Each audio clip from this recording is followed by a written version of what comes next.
everyone. Well, got home and decided to brown up some ground beef for tacos tonight. I have some black olives that I bought. Aren't those cute? I can't wait to eat them. Along with some sour cream and what else did I get? I think we have lettuce in the refrigerator, of course. I don't think I actually have taco shells, but I know that I have fajita or taco flour tortillas. I don't know what size they are. And I apologize for the people who don't eat meat on this video, but we in this family, we do. So, browning up some ground beef, thinking about dinner. We have had such gorgeous weather here lately. I am so happy to be able to be done with work at a reasonable time today to come home and still feel like I have energy to cook. Most of the time I get home from work and I am just beat. It's not like I have a physical demanding job, but I have a brain demanding job. And I do walk around quite a bit at the office, going up and down to see other people, ask questions in different departments, or, find out how I can help them with things if they need it. It's definitely been a sparse crew at work this week, though, because we have our national holiday, 4th of July, Independence Day coming up. So there are a lot of people on vacation or out of the office. Lucky them. I'm very happy for them. They have time off accrued for that. I do not yet have enough time accrued for that. Or I'll just, use it for a different time, like different holidays, or take a Friday off when I need a mental break or something like that. Thank goodness that's an option, right? Some people also take their birthday off. In fact, the company I work for, it's a paid company holiday. Like you can take a day off within your birthday month and you get paid for it. I mean, it's actually a perk for working at this company. I like it because it kind of reminds me of a small company feel, something that a family-owned company would do, let's just say, to give their employees off on their birthdays or a day during their birthday month. Just reminds me, just happy that I chose this company to work at. And although it does feel like a small company in some cases, entrepreneurial, innovative, those are the things that I was looking for. It also definitely has the corporate feel with certain policies and procedures in place, of course, which is important, right?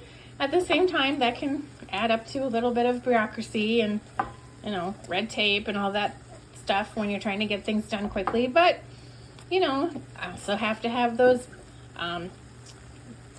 what are those called? The bureaucratic stopgaps, just so that we're all held accountable and we're not going to, do bad things, I guess you could say, with finances or compliance, all those important things, very important when you're working at a global company. So I'm going to get this browned up, almost done, and then add the taco seasoning and see what else I have to, I have salsa.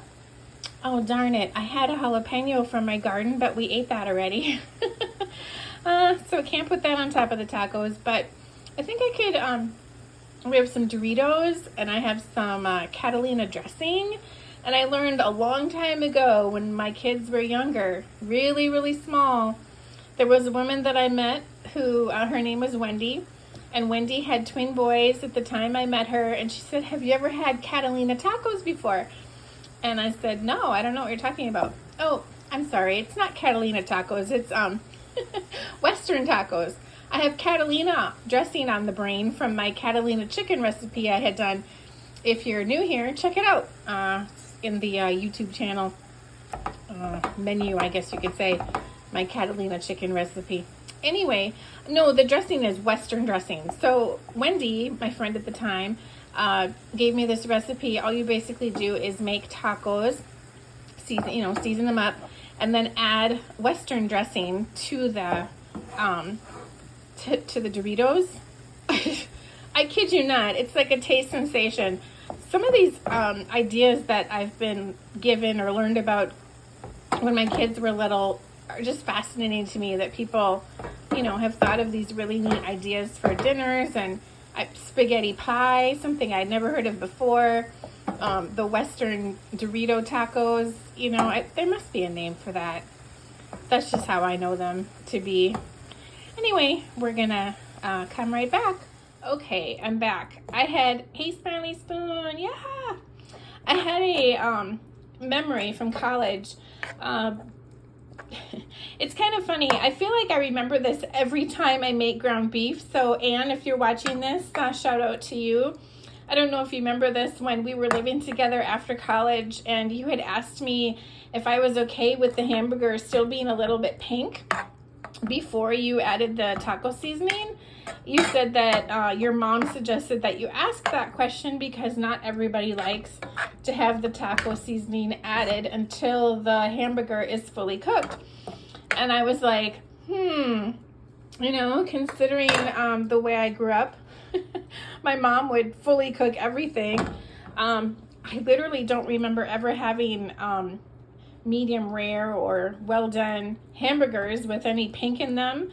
Although I suppose maybe my mom made them that way for me because when I was little I thought that was so gross to potentially have anything pink in your hamburger. But as I'm older now, I know that's where the flavor is, etc., but I still really like my stuff well done. So I said to her, no thanks, can we just get this hamburger meat cooked all the way through, then add the taco seasoning? And she's like, of course, sure, that's no problem. But I thought she was definitely silently judging me behind her eyes. I'm kidding. I'm just kidding. See? Anyway, so we added a 1/4 cup of the taco seasoning, which is pre-made. And I know it'd be cheaper to make this from scratch, and I have done that before, but, you know, convenience sake. And then 3/4 cups water, and then I'm gonna have this, you see it's already bubbling. Get the flavors all melded together there for a couple of minutes. Get the water evaporated away. I think I used, boy, what was the beef? 93.7 maybe? So I can see there's a little bit of fat coming to the top there, but 93.7 isn't so bad. And I remember too, one time in college, somebody suggested that I was supposed to drain the beef before I added it to rinse the ground beef before I added it to the lasagna. And I'd never heard of that before, but I guess it helps get the oil off, or, you know, some of the fat off, if you're buying like 80-20 meat or something like that, or 85-15. So anyway, I don't know if there are people watching this video from Europe or other countries, if you guys have the same kind of products where it does the ratio of how much meat to fat is in the burger. You know, leave me a comment and let me know your thoughts on that. Okay, Smiley Face Spoon, I think we are ready to eat. Have a great night, everyone. Cheers.